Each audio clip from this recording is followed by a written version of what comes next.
Hi అండి, welcome to my channel. ఇవాళ ఇంట్లోనే మామిడికాయ పచ్చడి ఎలా పెట్టుకోవాలో చూద్దాం.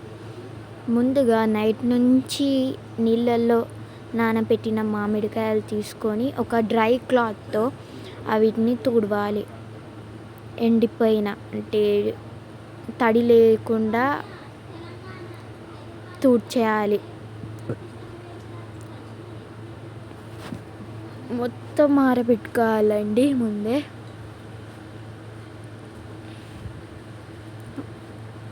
ఆరబెట్టుకోవాలి.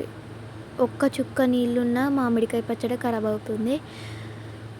తర్వాత పీసెస్గా కట్ చేసుకోవాలి. మేమైతే మిషన్స్తో కట్ చేసుకుంటున్నాం. మీరైతే షాక్తో కూడా కట్ చేసుకోవచ్చు, కానీ కొంచెం ఇబ్బంది అవుతుంది.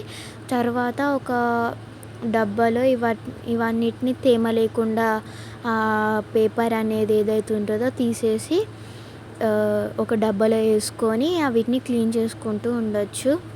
అంటే ఒక్క చుక్క తేమ కూడా ఉండద్దు. వీటిని కూడా డ్రై క్లాత్తో ఇట్లా తుడిచేయాలి. ఈ వీడియోలో అయితే చూపించట్లేదు, మీరైతే తుడిచేసుకోండి.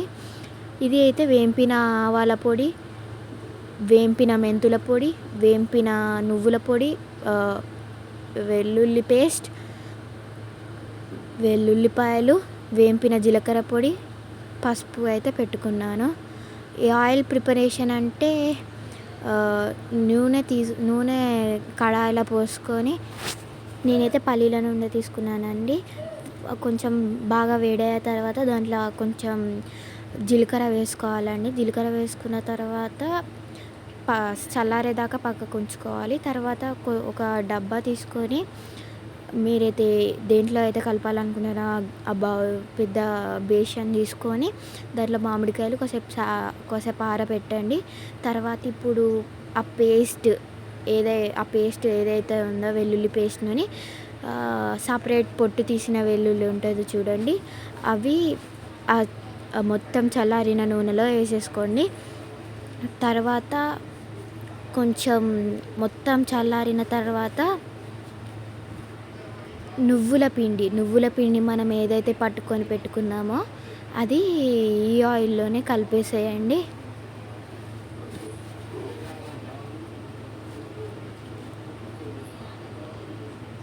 మంచిగా కలుపుకోండి.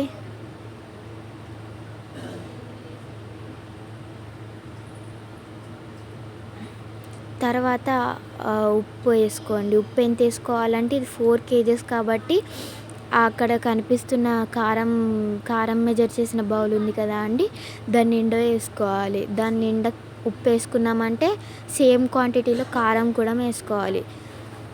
ఆ బౌల్ నిండా ఉప్పు వేసుకున్నాం కాబట్టి ఆ బౌల్ నిండా కారం. ఇదైతే 4 kgs అండి, కాబట్టి ఆ బౌల్ నిండా వేసుకున్నాం మేమైతే ఉప్పు. తర్వాత మెంతుల పొడి 3 స్పూన్స్ వేయాలండి. మెంతుల పొడి యూస్ చేయకపోయినా పర్వాలేదు, ఆప్షనల్. ఏదైతే మేమైతే మెంతుల పొడి వేసుకుంటామండి. 3 స్పూన్స్ వేసుకున్నాము. ఎవరి ఇష్టం వాళ్ళది, మీరైతే వేసుకుంటే వేసుకోవచ్చు, లేదంటే లేదు. తర్వాత మొత్తం మెంతుల పిండి అంతా కలిపేసుకోండి. వేసిన తర్వాత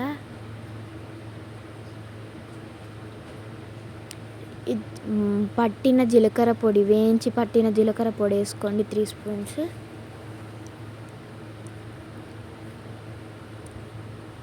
ఇది కూడా మొత్తం కలిపేసుకోండి. ఫస్ట్ వేసింది అయితే పసుపు అండి, మేము చెప్పడం మర్చిపోయాను, సారీ. తర్వాత అదే సేమ్ మెజరింగ్ బౌల్తో, కారం మెజర్ చేసుకున్న బౌల్తో హాఫ్ వేయించి పట్టిన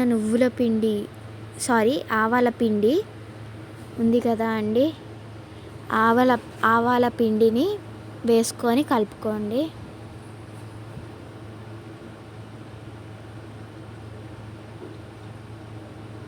మొత్తం కలుపుకున్న తర్వాత ఇంకొంచెం వెల్లుల్లి పేస్ట్ తీసుకొని వేసేయండి. మొత్తం వెల్లుల్లి పేస్ట్ వేయకండి, ఆయిల్లోనే కొంచెం వెల్లుల్లి పేస్ట్ ఉంచుకొని కలిపేసుకోండి. మొత్తం వెల్లుల్లి పేస్ట్ కలిసేదాకా కలిపేసుకోండి.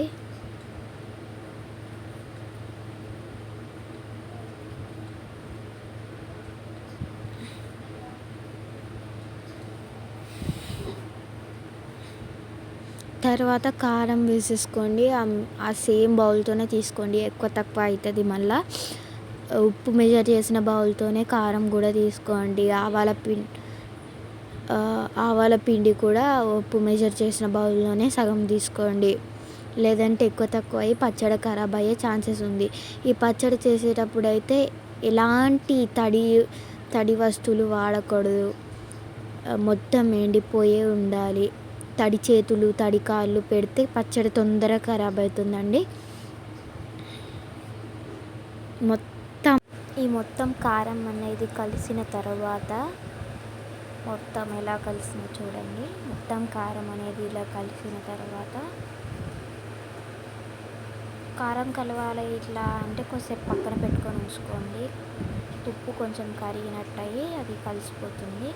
తర్వాత మనం ఏదైతే కలిపిన ఆయిల్ ఉంది చూడండి, ఆ నూనెని మొత్తం ఇందులో వేసుకోండి. మొత్తం మనం కలిపి పెట్టుకున్న నూనె మొత్తం ఇందులో వేసుకోండి.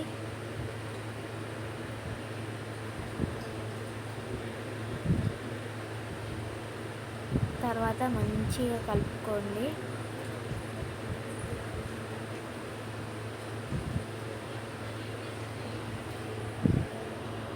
ఎంత మంచిగా కలిపితే అంత మంచిగా కుదురుతుందండి పచ్చడి. తర్వాత ఒక డబ్బాలో అంటే మీరు ఏ బాక్స్లో అయితే నిలువ ఉంచుకుందాం అనుకుంటున్నారో ఆ బాక్స్లో పెట్టేసుకోండి. ఇప్పుడే నేనైతే నాకు నచ్చిన డబ్బాలో పెట్టేసుకుంటున్నా. ఇలా మెల్లమెల్లగా వేసుకొని ఆ డబ్బాలో కూడా నీళ్ళు ఉండొద్దండి. ఒక్క చుక్క కూడా నీళ్ళు ఉండొద్దు, లేదంటే పచ్చడి తొందరగా ఖరాబ్ అవుతుంది. ఇలా డబ్బాలో వేసేసుకొని పెట్టేసుకుంటే పచ్చడి